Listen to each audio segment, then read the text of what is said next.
Welcome back, YouTube, to the take 4 of this damn commentary. The first time I got 5 minutes through and realized my microphone was muted. Second take, I didn't turn on my headset, even though I thought I did. Third take was an issue I have with this Bluetooth headset where I have it plugged into the PlayStation, but it's not fucking connected, so I didn't record anything.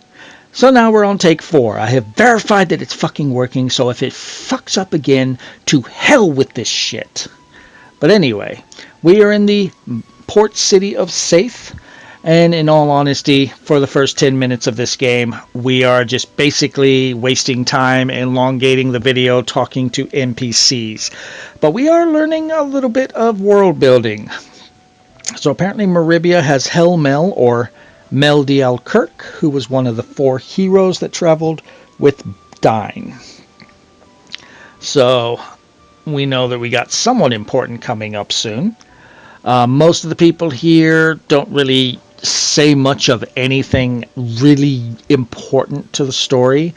In fact, if you wanted to skip all this talking to NPCs, you would spend maybe 4 minutes in this town. So nothing really earth-shattering. But if we talk to this chick right here, oh hell yeah, I'll take you along, babe, let's go. And what? Yes, this is how I intended to behave. So you're going to give me the silent treatment and I can't get late. Really? Really? Just like a sister wife.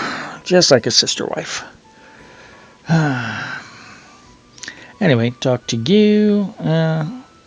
And since we are basically at the port town to get to Maribia, a lot of people are talking about Maribia here, so we get a little bit of information about Maribia, kind of hyping it up. We learn a little bit about this Hel-Mel or Mel Kirk. But otherwise, there's not really much information that we're really getting that is super pertinent. So, for the most part, because I decided in this walkthrough I was going to talk to NPCs, show off some of the dialogue, we're kind of just elongating this. Otherwise, this video would be 5 minutes and we would be tacking on the next video on top of this, because there's really not much of anything we can do here in Saith. There is a weapon shop and we will be going there here in just a moment and upgrading our equipment.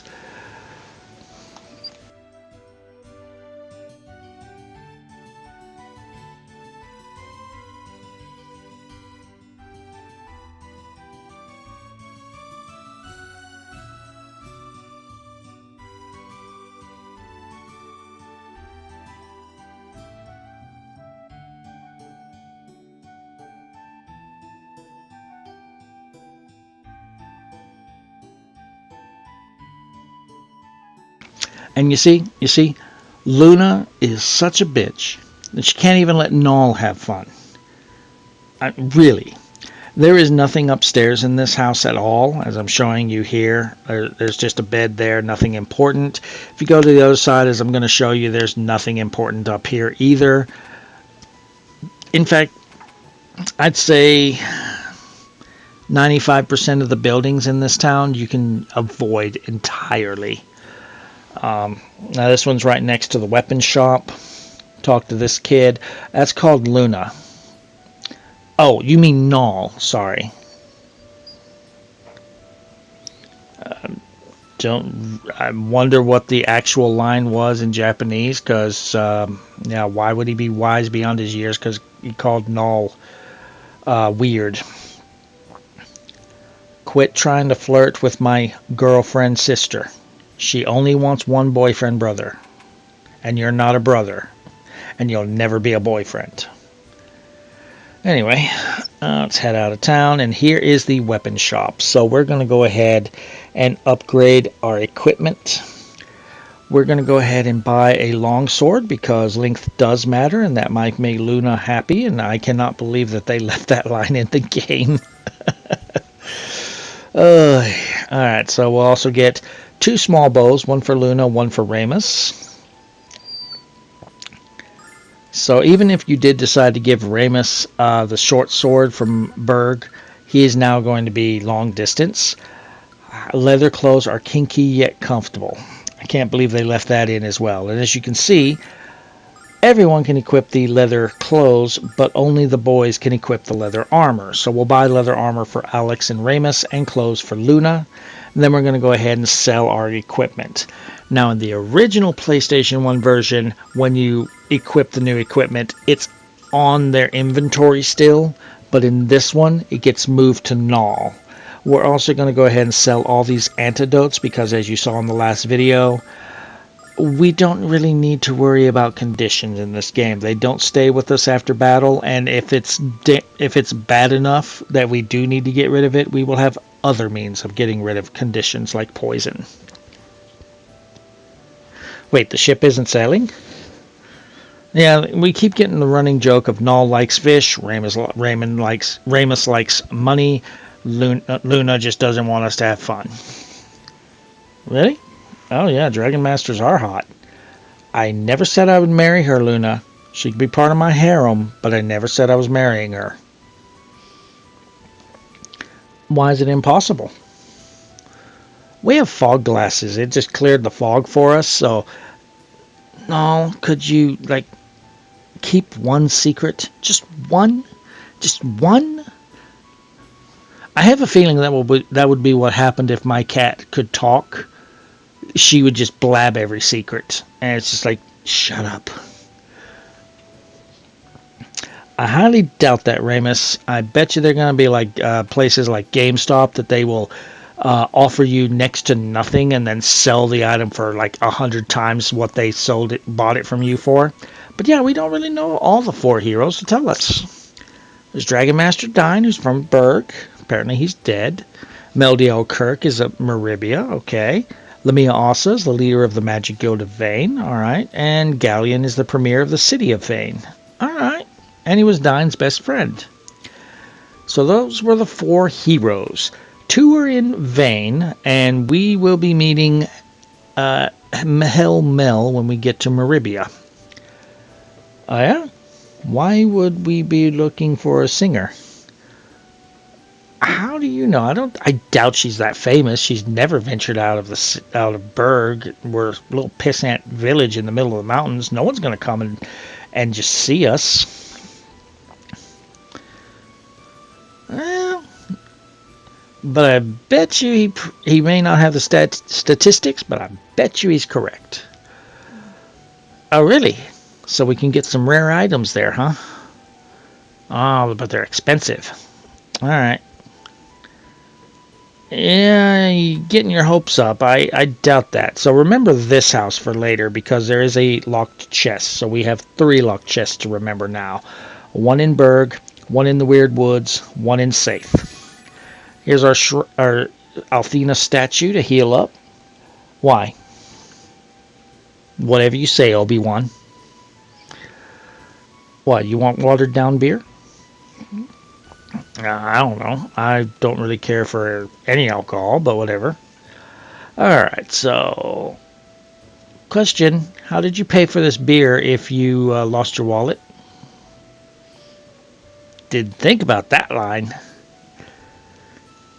Well, that sucks to be you. You stink. Whew. Oh, we're doing just fine, sir. We'll have a... Oh. How do you know that I'm not like 25 years old and I just have a young-looking face? You just assumed. You know what happens when you assume. Brett is this guy's name. Remember this guy for 2 minutes from now. Alright, so from here, we might as well figure out what's going on. So let's talk to this guy. Okay, Brett, a gambler that hasn't lost in 20 years. And the captain's gambled away the sea chart. That sounded smart. That sounded very smart. Alright. Why not? Getting ants on your pants? Ramus, don't let certain people hear that. Oh, your husband's a no-good deadbeat. Let me guess, he works all day making the money you spend while you sit on your ass and do nothing but complain about him? Anyway, I think it's time to move on with the story. So, talk to this guy. Alright, so what's wrong with the ship? Okay, well, what's the story? So, this guy that we haven't talked to is the captain. Talk to him. He is the captain of the Hispaniola. And, yeah, we heard about what happened with that sea chart. No, stupid. Okay, so now we talk to this guy again, and he will tell us that the captain gambled the sea chart to Brett, and apparently he has a really shitty poker face. So, yay, we have to go talk to Brett, and if you hadn't explored the city, he tells you that Brett is at the bar. Go to the bar, talk to Brett, and see if he'll just give us the sea chart. I highly doubt it since it's a JRPG, but yeah, we want the sea chart. Okay, so if you say no, he's just not going to talk to you, so yes. So 100 silver for a toss of the coin. Guess heads or tails, so always bet on heads. And of course it's tails, but it's a 50-50 chance. 50-50 chance, so let's try tails this time. Okay, it's still a 50-50 chance. If we had stayed heads, we would have won. Alright, so we'll eventually win this. What? What? What? Don't interrupt me. I'm on a hot streak. I'm about to win. It was red and then it was green. What do you mean? He didn't even show us a coin. Well, think about it this way, Null. If he hasn't lost a single game of chance in 20 years, it's safe to say that he is cheating, because no one has that high luck. Oh, don't worry. We can kill more monsters for more money. What are we betting? Ramus? Ramus, what the hell are you thinking? Yeah, you better be sure about what you're doing, because I didn't nearly get killed in the White Dragon Cave to gamble that away. We're supposed to become billionaires. We didn't even bet heads or tails yet. Wow, Ramus. So, yeah. Well, I mean, if we beat him up, then we can take our money back in the sea chart. Oh, double-headed coin. What about whenever it was tails? Double tails coin, too? I guess it makes sense that someone who really loves money would know the sound a real coin would make. Well, we get our Dragon Diamond back, and we also get our money back for that. So yeah, it didn't really matter what you picked, heads or tails. It was going to be the opposite anyway. Alright, talk to Brett one more time. Give us the sea chart now. What? What the hell? Yeah, you said we had to gamble for it. He does have a point. He never did say he had it. And very eloquent and all. Very eloquent. But at this point, we now know what we need to do. We need to go to the Northwest Forest and talk to the old woman and see about getting the sea chart back. But before we do that, a little Easter egg here. Once you have talked to Brett, you can return to Berg and go to Dine's monument. And we will have a special scene there with Lakey. And it turns out Lakey knew Dine. But anyway, we are running out of time on this video, so if you're enjoying the walkthrough so far, drop a like. Feel free to subscribe for more. And I will see you outside of Saith as we go to the Northwest Forest. I'll see you guys then.